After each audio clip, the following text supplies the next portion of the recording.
ओम शांति। संपूर्ण पवित्रता पर 17 अक्टूबर 1987 की अव्यक्त वाणी है।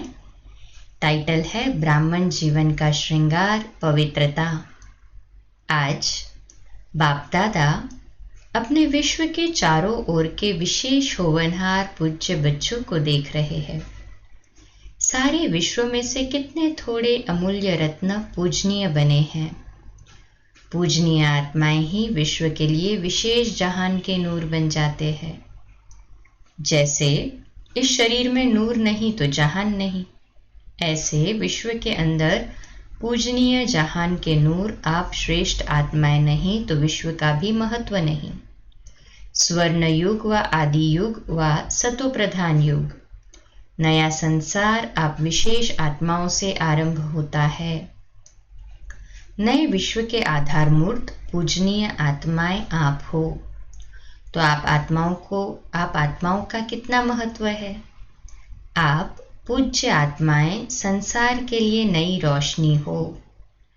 आपकी चढ़ती कला विश्व को श्रेष्ठ कला में लाने के निमित्त बनती है। आप गिरती कला में आते हो तो संसार की भी गिरती कला होती है। आप परिवर्तन होते हो तो विश्व भी परिवर्तन होता है। इतने महान और महत्व वाली आत्माएं हो। आज बाप दादा सर्व बच्चों को देख रहे थे। ब्राह्मण बनना अर्थात पूज्य बनना, क्योंकि ब्राह्मण सो देवता बनते हैं और देवताएं अर्थात पूजनीय। सभी देवताएं पूजनीय तो है, फिर भी नंबरवार जरूर है। किन देवताओं की पूजा विधि पूर्वक और नियमित रूप से होती है और किन्हों की पूजा विधि पूर्वक नियमित रूप से नहीं होती। किन्हों के हर कर्म की पूजा होती है और किन्हों के हर कर्म की पूजा नहीं होती है। कोई का विधि पूर्वक हर रोज श्रृंगार होता है और कोई का श्रृंगार रोज नहीं होता है। ऊपर ऊपर से थोड़ा बहुत सजा लेते हैं लेकिन विधि पूर्वक नहीं होता है। कोई के आगे सारा समय कीर्तन होता और कोई के आगे कभी कभी कीर्तन होता है। इन सभी का कारण क्या है?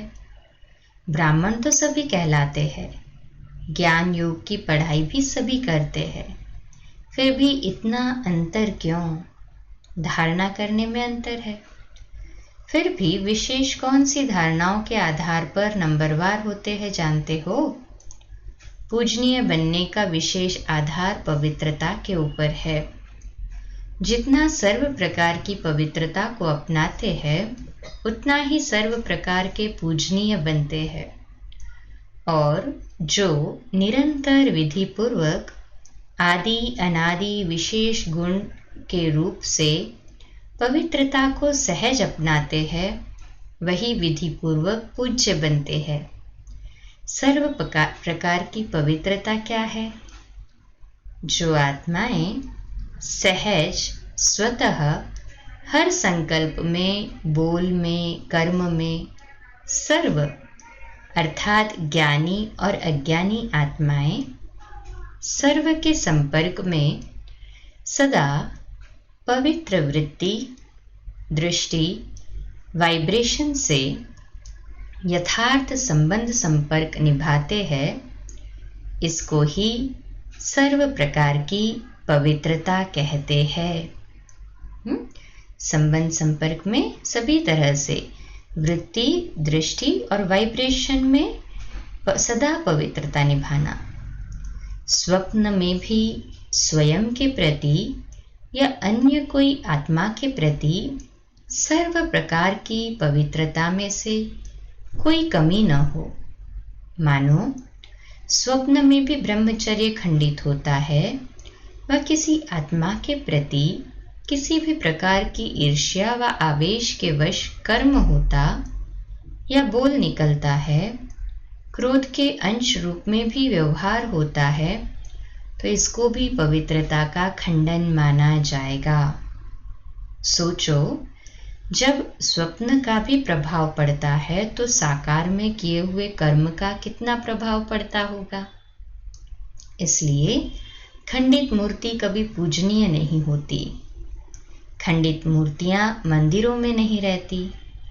आजकल के म्यूजियम में रहती है। वहाँ भक्त नहीं आते, सिर्फ यही गायन होता है कि बहुत पुरानी मूर्तियाँ हैं, बस। उन्होंने स्थूल अंगों के खंडित को खंडित कह दिया है, लेकिन वास्तव में किसी भी प्रकार की पवित्रता में खंडन होता है तो वह पूज्य पद से खंडित हो जाते हैं। ऐसे चारों प्रकार की पवित्रता विधि पूर्वक है तो पूजा भी विधि पूर्वक होती है। अच्छा, इसी को ही कल कंटिन्यू करते हैं। ओम शांति।